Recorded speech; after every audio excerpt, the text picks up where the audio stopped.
You know, post 9/11, it is very necessary for Muslims to stand up and say, hey, this is what Islam means, and this is the Muslim culture, the typical lifestyle of a Muslim. It sounds very simple, but the impact it has on an audience or on individuals is unbelievable. It raises more questions. It raises people's curiosity to learn more about Islam and Muslims. That is a beautiful thing to see. I was 10 or 11, I think, at the time of the attacks on 9/11, so just a kid. Before that, I think most people had no idea what a Muslim was, so I figured I might as well not explain it. They knew so little. I think as a Muslim, I felt in the background the whole time. After 9/11, there were all these misconceptions coming out. Even today, I am surrounded constantly with the feeling that people need to know more. The desire and the need are there. I too feel like I could know more about my religion, especially post 9/11. In Muslims' ethic, education is a responsibility of all men and women from the cradle to grave. I am quoting the Prophet Muhammad himself. One of his famous sayings is, reach out. Even if you have to go as far as China to seek education, go and achieve that. This saying came from a person who was not educated formally. So it tells you how much education and the seeking of education were important to the Prophet. If there were prisoners of war who were educated, the Prophet would ask them to come and teach one of the Muslims who was illiterate. And if the POW was able to teach one Muslim, then the Prophet said, okay, you are free to go now because you educated one Muslim. So, education in the Muslim context has always been a very high priority. This play represents the critical elements from interviews with Muslims who volunteer as speakers for the Islamic Speakers Bureau. These speakers conduct presentations and trainings to various schools and universities, religious organizations, law enforcement agencies, and corporations. They are all highly trained with continuing religious education, tests, and peer observations in accordance with the guidelines of the First Amendment Center. It is important to remember that, like any religion, Islamic teachings are a result of dialogue between the religious scholars and the laity, who use primary sources to develop the best understanding of the scripture. According to the Islamic Network Group, Islam, like all religions, does not live or speak apart from the people who practice it. Therefore, there is no monolithic Islam, since, like any other religion, Islam exists only as it is understood and practiced by its adherents. Heterogeneity occurs within all religions and peoples. Our geography, ethnicity, culture, and other diversity elements contribute to the development of our perceptions, perspectives, and practices as human beings.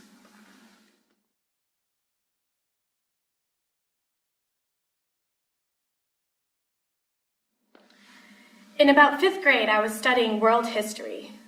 The teacher made a comment that really upset me. She described the Crusades and how vicious the Muslims were, just portraying them very negatively. Yet I don't think any side was innocent in that situation. To see that negative light when she spoke about Muslims and their beliefs, I realized she wasn't talking about the Islam that I knew. To think that she had been teaching for so long, I wonder how many students had heard these stories. It was pretty upsetting. I knew I needed to be more vocal about my religion, talking about the religion that I knew. But unfortunately, it was a long time before I could actually do anything. In August 2001, for the first time in U.S. history, Eid postage stamps were published. So it would say, Eid Mubarak, giving congratulations for the day of Eid, which is the celebration of the 30 days of fasting during Ramadan. It was a nice gesture. Then I was listening to a radio broadcast right around Christmas time after September 11th, 2001. This person, Michael Savage, goes on the radio live and says, "Look at what Muslims are doing to you. You guys are not aware." I became very conscious to see what he was going to say next. Savage supposedly has a PhD degree. He said, "Have you noticed what the EID stamps say? Look at how they have spelled EID. E-I-D.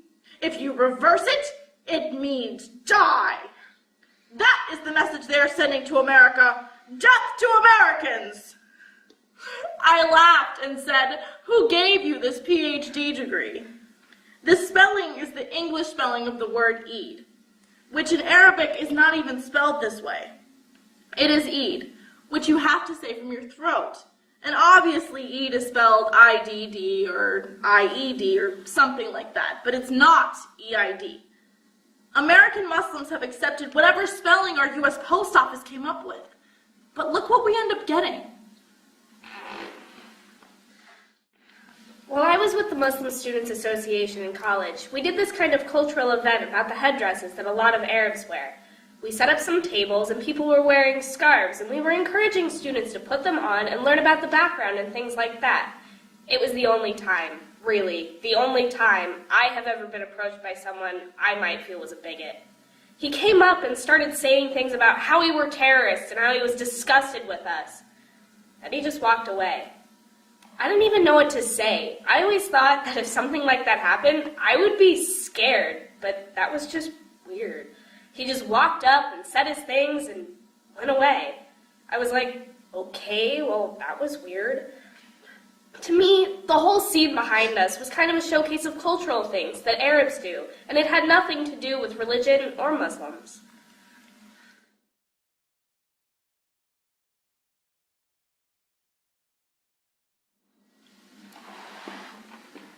According to the Islamic Network Group, some Muslim women accept an interpretation of the Quran established in the formative years of Islam that references Quranic verses and hadith, the Prophet's sayings, as obligating women to cover their hair and much of their body for the sake of modesty. The wearing of the hijab is, however, a matter of personal choice by women in most of the Muslim world. Women who choose to wear it do so for a variety of reasons, as a sign of identity, as an act of devotion to their faith, or to indicate that they do not wish to be judged simply on their physical characteristics. In our Shia Muslim community, I never saw my mom cover her head, or my grandmother, on my mother's or my father's side. My wife does not cover. We, the Ismaili Shia community members, feel that the scholars and the majority of Muslim men who came up with the law encouraged covering a woman's head. It is still something up in the air, more like a fashion among the Bedouin community. It has nothing to do with faith. It has nothing whatsoever to do with the spiritual side of Islam. I think that there are a lot of cultural beliefs that are still prevalent with Muslims. They are not religious beliefs, more cultural beliefs that become confused with religious beliefs. People believe that, oh, maybe a woman can't do this or that because that's the way it is in a certain country or a certain culture. Looking at the religion, you realize that Islam is much different. Islam is much more open towards women doing different things. It is important to differentiate culture and religion. As you know, the media has definitely portrayed Muslim women in a very negative way. For example, they have shown women hidden away behind their four walls at home or not allowed to go out without the escort of their male family member or their husband or so on. But the truth is, Islam promotes, especially to women, to further their education, to take up the career they're most interested in, and to go out and do their best. To confess, I didn't wear the hijab before 9/11, and after 9/11, I made my personal choice to wear it, and my own family didn't support it because it was post 9/11. People were attacking Muslims through media and in public. My parents, like any other parents, were concerned for their child. But I still made the choice to wear the hijab because of what I found out about its benefits through Islamic research. I've been wearing the hijab for several years now, and I don't have a single regret. It's amazing to see the difference of experience post 9/11 until now. Before 9/11, and when I didn't wear the hijab, I was just looked upon as a normal individual in the public. I pretty much blended in. During my earlier days of wearing the hijab, just after 9/11, I got a lot of stares. They were just stares. I wasn't discriminated or treated badly. It was just curiosity in people's eyes, like, oh, this is different. You know how humans get curious when they see something different. So that was about it for me. Now, the way people treat me, it's so amazing. People treat me with more respect. They're more forward in making sure that I'm okay, that I'm comfortable at work. It's amazing. And when I tell these experiences to my family back home, they're shocked. They too believe what's in the media, where the media tries to portray Muslims negatively. Back home, the media portrays Americans negatively. My mom, my aunts, my dad, everyone who was scared after 9/11. They were like, bad things are going to happen. My dad was like, I don't want you going outside if you can avoid it. Stay inside. He told my mom, I'm okay if you choose to take off your hijab and not cover your hair until everything calms down. My mom was like, there is no reason for me to be afraid. Then the day after, someone, a Sikh who wore a turban, was shot and killed. As a kid, I remember this conversation felt so weird. I think at honestly every school presentation I do, I feel there is at least one kid where you can see a light bulb go on. Sometimes it is the kid that asks for the speaker the most horrifying question. I remember a girl standing up in a high school auditorium and asking me, can you take the scarf off when you get home? I tried not to answer sarcastically. I don't want to answer in a way that, well, to me was a joke, but to her was a very serious question, right? It is such an enlightening thing to me. What must she think is going on? I mean, she sees maybe on TV, or maybe she sees people walking around with me, and she sees me up on stage with a scarf on my head, and she's not making the connection. It's just a piece of clothing that I choose to wear. Maybe a little different from the clothing that she wears, right? She's really identifying it in a way that makes it extremely foreign and extremely strange for her, not knowing that women in her family of a certain age probably wore a scarf when they left the house, but she's never seen it. Except maybe in an Audrey Hepburn film. Roman Holiday is the last vestige of this stuff.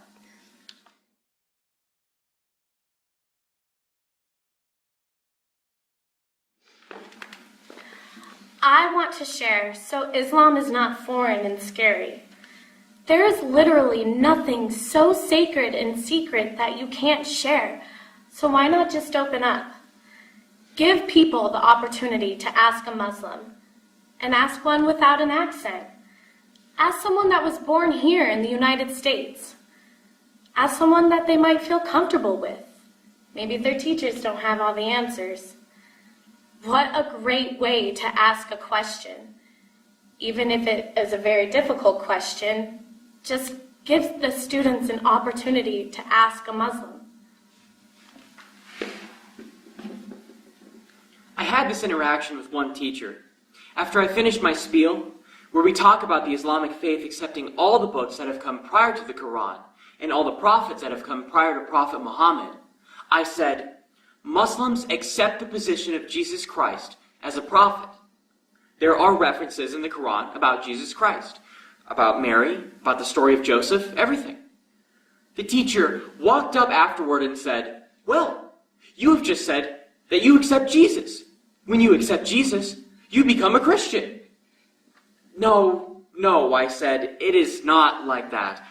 When we accept Jesus as a prophet, not as a savior or son of God, because that connotation is very, very Christian. Muslims don't aspire to that understanding. We have the position of God above everybody else. It cannot be a human at all. We are prohibited to think about God in terms of a human figure or human senses and stuff.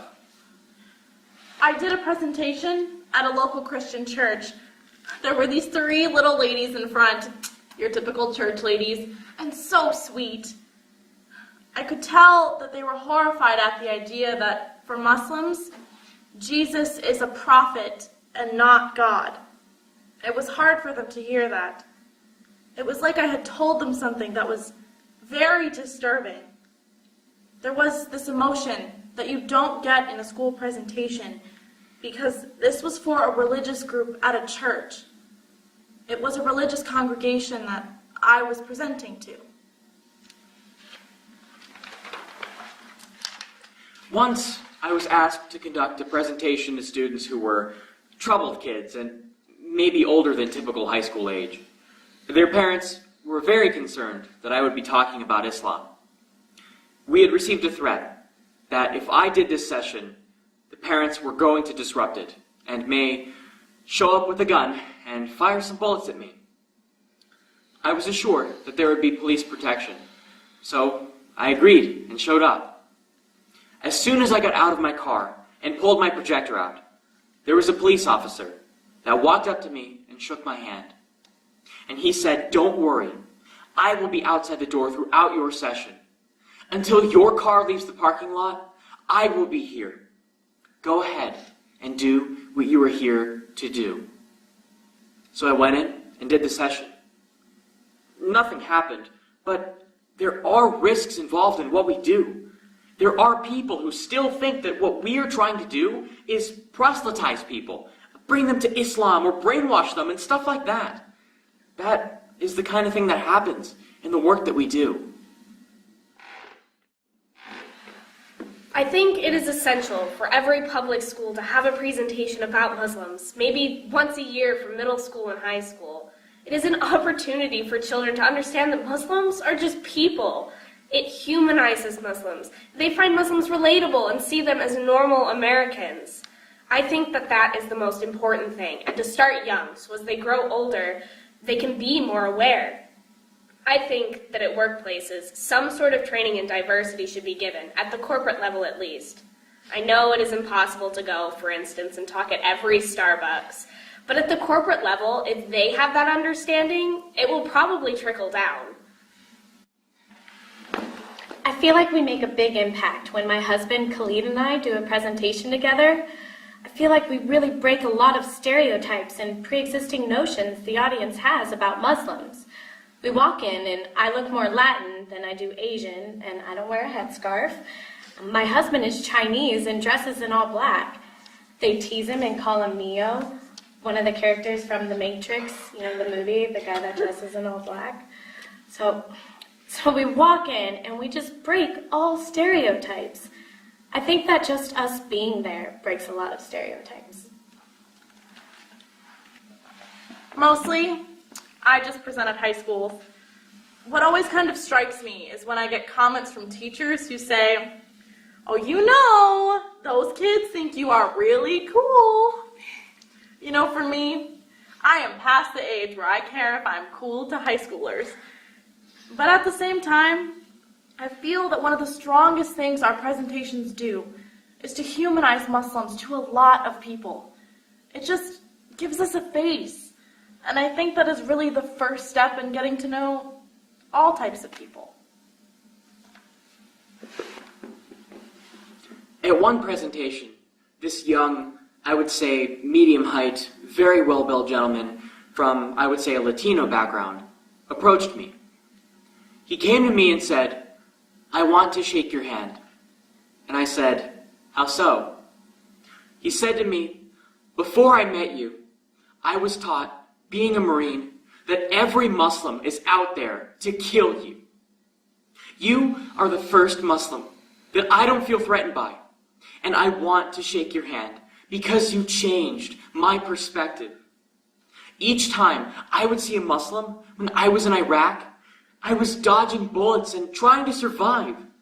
But you did not do that to me, and I really respect you for that. I will go back a different person. The founders of the Islamic Network Group want both non-Muslims and Muslims to remember the fact that America has traditionally been a land of immigrants from diverse cultures, religions, and backgrounds. The challenge for new immigrants has been to maintain their identity and culture while living in a multicultural, multi-religious society, a challenge that various groups have struggled with, including some Muslim immigrants, particularly post 9/11.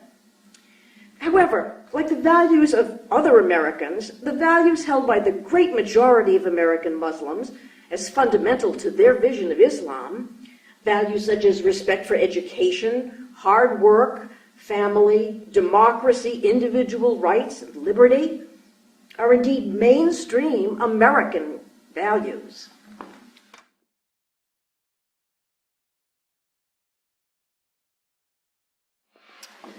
The main problem throughout the world, and not just here, is people are mixing the culture of their country into Islam. Islam is a culture by itself. People are mixing customs from other countries and religions into Islam. This mixing is what's causing turbulence and misunderstandings and differences and tribal strife, which is definitely not what Islam promotes. Islam is a way of life, and that's about it. But people are adding all these extras to it. They're making it more complicated than it is. So that's a challenge we have to deal with. In our city, you see mosques that are more Arab. There's a more African American mosque. There's a more Southeast Asian mosque. You have Albanian mosques and Bosnian mosques. So definitely there's a differentiation in our community based on ethnicity. And it is difficult to build ties with local mosques because they have one set agenda that they're following. Their one way of practicing Islam prevents our speakers from opening their minds because they're so used to following those traditions and customs. Our speakers promote solidarity in our community, yet this is easier said than done. Unfortunately, being that we are all in a small Muslim community, we all kind of know each other, so there's a lot of bias as well. Trying to overcome those boundaries and biases is probably the biggest hurdle that we have to tackle. I became part of the Speakers Bureau, and it surprises me. I will tell you, very honestly, I am a Shia Muslim, and Shia is the minority. We are only like 20% of the total recent Muslim population in the world. Out of that, I am the type of Shia from an even smaller community, a Somali Shia. As a minority, there are always stories about those people. Oh, those people are like this. For a mainstream Muslim organization to accept me as a speaker coming from the minority of the minority Shia group was something. I respect Jana, the president of the Speakers Bureau, so much. She accepted me as one of the speakers, and not only as a speaker, but as a major speaker and part of the board. I'm pretty sure people were asking her questions like, how come you have a Shia speaker in your group? An Ismaili Shia? Come on. Just by our name and being from the Shia community, people will have certain preconceived notions about Shias. The notion of the Shia-Sunni divide is even played out here. It is played out in the mosques. It is played out everywhere else. For me to work in that space, and for Jana to work in that space, is very challenging. We're not here to promote Shia or Sunni or any of those groups. It's just Islam 101 and all the facts that we're all taught in first grade. As simple as that. Islam is a way of life, and that's about it. People add all these extras to it and make it more complicated than it is. That's a challenge we have to deal with. That's why Muslims are so uncomfortable when they hear Islam 101. They think, okay, this doesn't mention this custom or this practice, which I've been following throughout my entire life, so I'm not really sure if I should invite them into my mosque. That's definitely a challenge for us. Some people like to stay with what they've been doing their whole lives. Not many people are open to accepting change, especially the elderly. They're very used to practicing what they've been practicing, and that's how they want to carry on with their lives. Yet young people of today are looking at all these disparities because they are brought up in a very open, pluralistic environment. When they see that pluralism is non-existent in their mosque, they don't want to go to the mosques just because of that. They would rather hang out anywhere else where they are friends with everyone. Hindus, Christians, Sikhs, and no problem. When they go to the mosques, it is a very closed environment. They get asked, hey, who are your friends? It becomes very challenging for them. We had a training session at one of the mosques. People from our board and other locals who just came to pray came to the training session. They wanted to know what was going on. They came and they weren't in agreement with what we were sharing. I guess they were used to following this one perspective of Islam. When they heard this objective presentation, they weren't too sure if it was the truth or not. They actually judged us on a personal basis.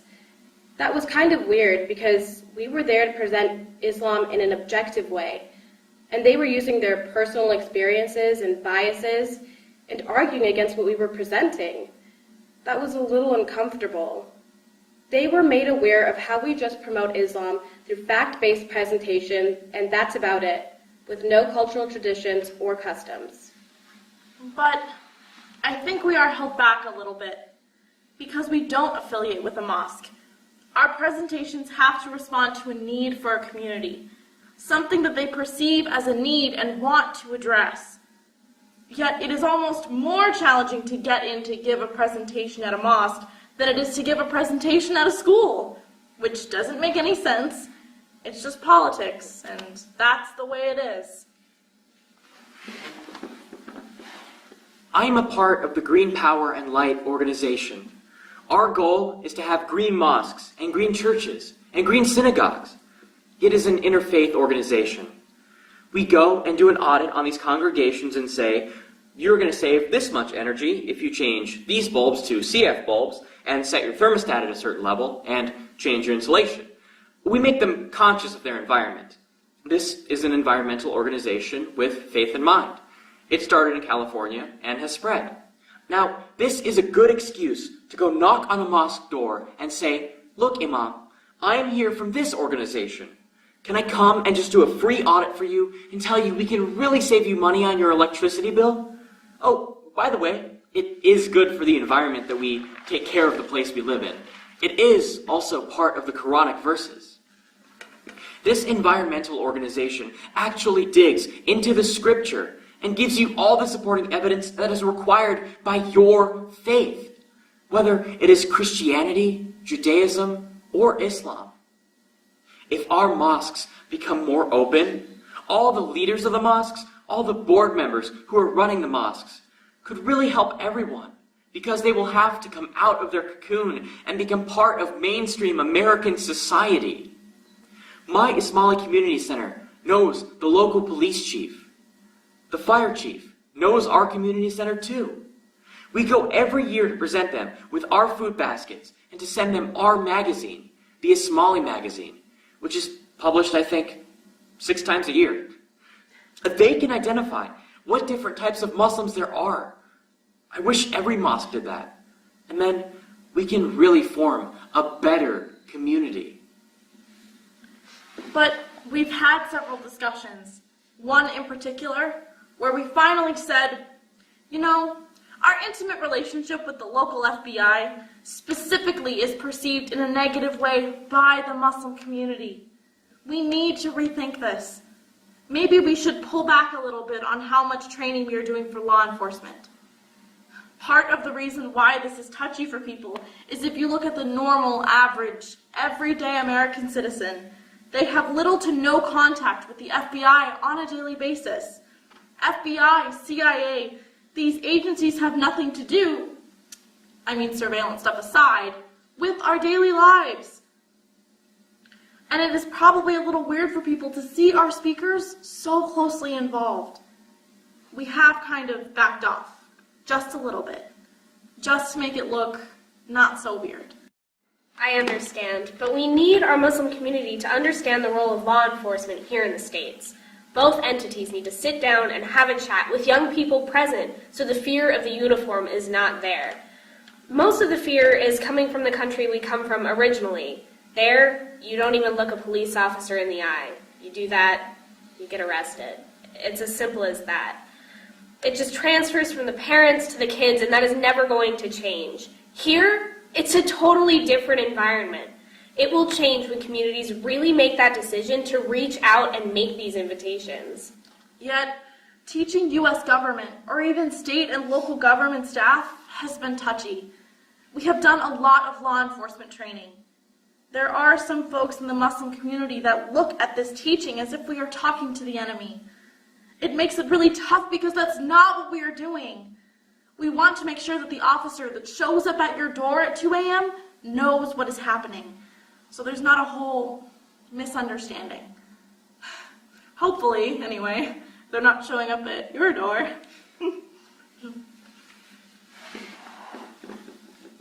At the Ismaili Community Center, we do a lot of feeling good and looking good types of things, like food drives, this, that, and the other. I would ask other mosque leaders, does the police chief know that you exist? Have you gone to them on your Eid holidays with a basket of food or sweets and to say Eid Mubarak to them? Have you told these first responders, this is our Muslim festival, and we enjoy you, and we want to welcome you in our community. Come to our mosques and visit our community and just have a talk. Maybe pick up the phone and say, hey officer, could you come down to my mosque such and such day and just do coffee with our community? There are so many opportunities to bring law enforcement people who want to visit the mosques and learn about the Muslim community. Then this kind of phobia of police and people in uniform will go away completely.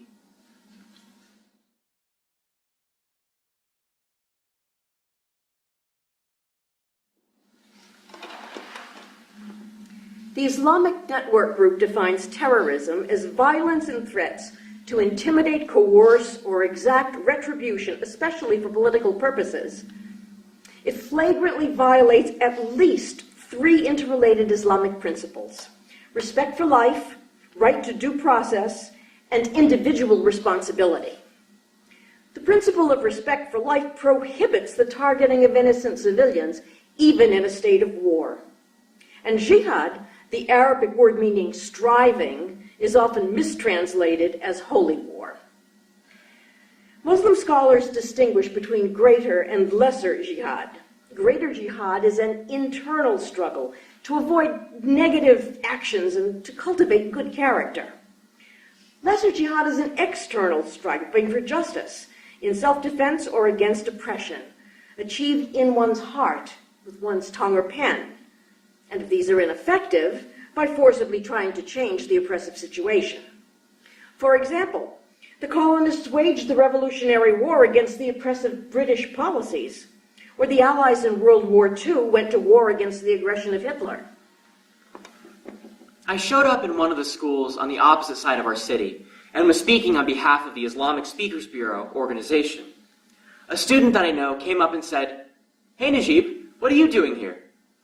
I responded, "Why, I am here to speak about Islam." And he responded, "I will be inside, and I will be listening to you." For Muslim students, as well as those in other faiths, our brothers and sisters in our same Abrahamic community, the Christians and the Jews, they listen to the stories of the Muslims. When they walk out from their class, they need to see that Muslims are normal people like you and me. If they get that impression, that is what I support. I want them to feel that there is nothing different about Muslims. When these young Muslims, or even other people from our community, see me, they get inspired. This is what everybody should do. If Muslims see somebody like themselves standing up and talking to a crowd of 200 people, then they feel some sort of camaraderie. He is one of us. I feel that it gives confidence to them to stand up and say, we are good people too. We are not all what you see portrayed. That is why I do this work, and it keeps me going. It is good for everybody. I think many of the Muslim refugees are facing a lot of challenges too. We have organizations that are providing them with the basic needs to live here, such as clothes, then career advice, and things like that.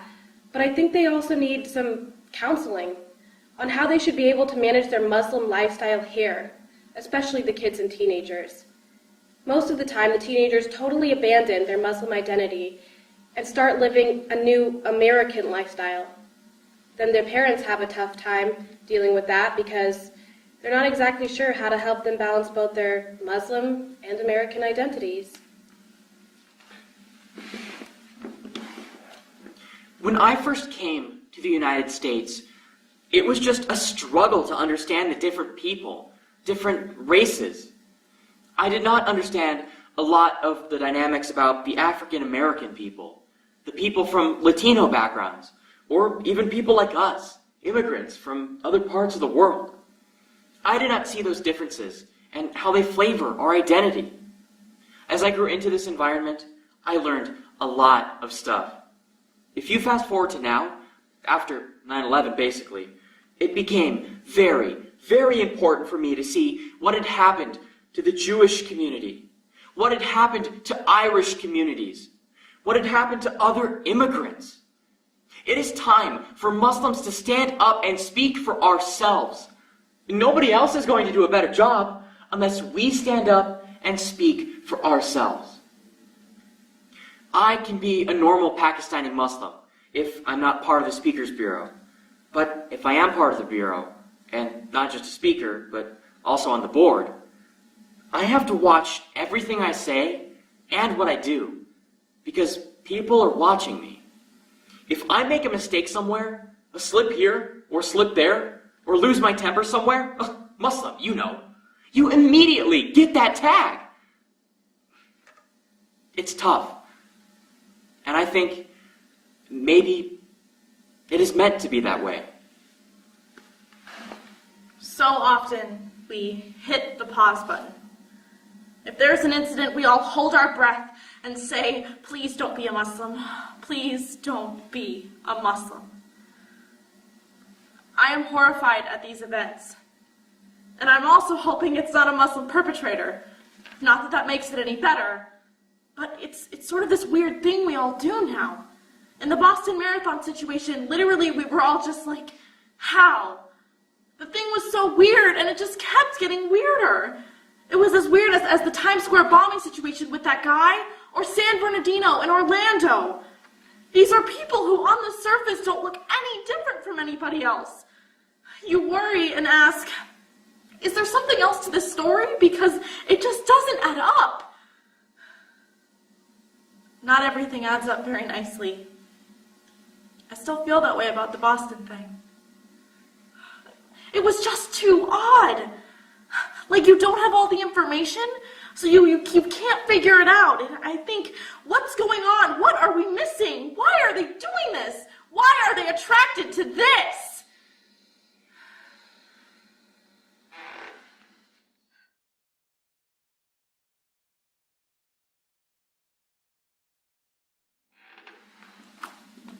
Living in America, you tend to run into people who really are very naive to the Muslim diversity that is out there. After 9/11, everyone was aware, but not really sure what to do. We did a presentation for the Rotary Club. I thought that it was very important because you have all of these influential people in one room who are unaware of who Muslims even are. It was quite interesting to hear the club members' questions at the end of the presentation. Most of the Rotary members are well educated. They deal with a diverse group of people on a daily basis, yet they were unaware of very basic Islamic tenets, very basic points. It was surprising. I think this presentation was really important because these people are the influential people who run our communities. We want young people to have an education that will prepare them for the global world in which we live. We want educational institutions to recognize how strategic it is for them to enhance their students' preparation for a global economy and a diverse world. They will be the influential people of our future. We go to schools often. Students are so impressed and they want to know more, and they send us letters through their teachers. We get called back to the same classrooms, and some of the teachers or students request our speakers by their name. We are tackling ignorance. We are tackling Islamophobia. We're also building bridges in the community through education. I love what we're doing.